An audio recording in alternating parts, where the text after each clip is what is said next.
Welcome to Thoughts on the Market. I'm Jim Egan, co-head of U.S. Securitized Products Research here at Morgan Stanley.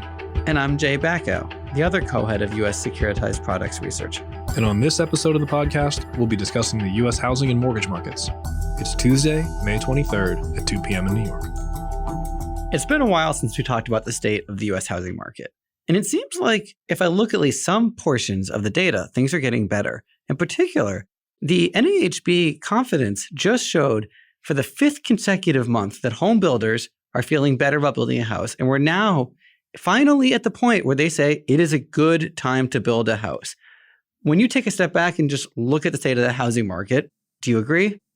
I think it's a great question. Housing statistics are going in a whole number of different directions right now. So yeah, let me take a step back. We've talked a lot about affordability on this podcast, and it's still challenging.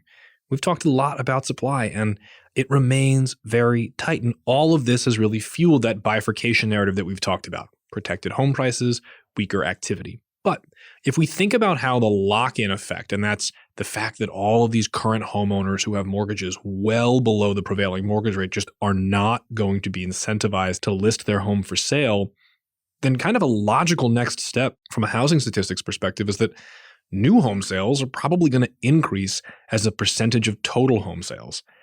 And that's exactly what we're seeing.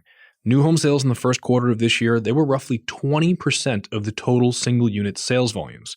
That's the largest share of transactions in any quarter since 2006. And this dynamic was actually quoted by the National Association of Home Builders when describing the increase in home builder confidence that you quoted, Jay. Okay, but when I think about that percentage, aren't building volumes in aggregate coming down? They are. Though, as a caveat, I would say that if we look at that seasonally adjusted annualized rate, it did increase sequentially a little bit month over month in April.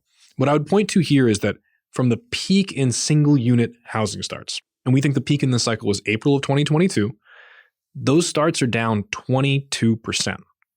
Now, that's finally started to make a dent in the backlog of homes under construction. Now, as a reminder, again, this is something we've talked about here. There are a number of factors from supply chain issues to labor shortages that were really serving to elongate build timelines in the months and years after the onset of COVID. And all of those things caused a real backlog in the number of homes under construction. So homes were getting started, but they weren't really getting finished. We see the number of single unit homes under construction is now down 130,000 units from that peak. Now, don't get me wrong, that number is still elevated versus where we'd expect it to be, given the sheer number of housing starts that we've seen over the past year. But this is a first step towards turning more positive on housing starts. And again, home builder confidence, Jay, as you said, it's climbed higher every single month this year. Okay, but you said this is a first step in turning more positive on housing starts. We get the start, we get the unit under construction, we get a completion, then eventually we get a home sale. So what does this mean for sales volumes? We would think that it's probably likely for new home sales to continue making up a larger than normal share of monthly volumes, but we don't think that sales are about to really inflect materially higher here. Purchase applications so far in May, they're still down 26% year over year versus the same month in 2022. Now, that's the best year-over-year number since August of last year, but it's not exactly something that screams sales are about to inflect higher. Similarly, pending home sales just printed their weakest March in the history of the index. And it's the sixth consecutive month that they've printed their weakest month in index history. So it was their weakest February, their weakest January, and so on and so forth. So we think all of this is kind of emblematic of a housing market, specifically housing sales that are finding a bottom, but not necessarily about to move much higher. Okay. Now, Jim, in the past, when you've talked about your outlook for home prices, you mentioned your four pillars. There is supply, demand, affordability, and credit availability. We've talked about the first three of these. We haven't really talked about credit availability yet. Right. And that's another one of the reasons why we don't necessarily see a real move higher in sales volumes, because of the whole new regime for bank assets that we've talked about a lot. Jay, you've talked about how much it's going to impact things like the mortgage market. So what do we mean when we talk about a new regime for bank assets? Fundamentally, when you think about the business model of a bank, if you're going to simplify it, it's they get deposits in, and then they either make loans or buy securities with those deposits, and they try to match up their assets with their liabilities. Now, In a world where there's a lot more deposit outflows and happening more frequently, banks are going to have shorter assets to match that. And as they have shorter assets, that means they're going to have tighter lending conditions. And that tighter lending conditions is presumably going to play into the credit availability that you're looking for in your space.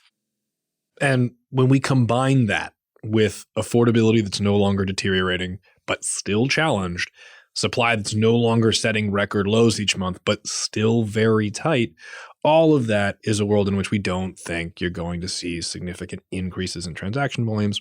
I will say one thing on the home price front.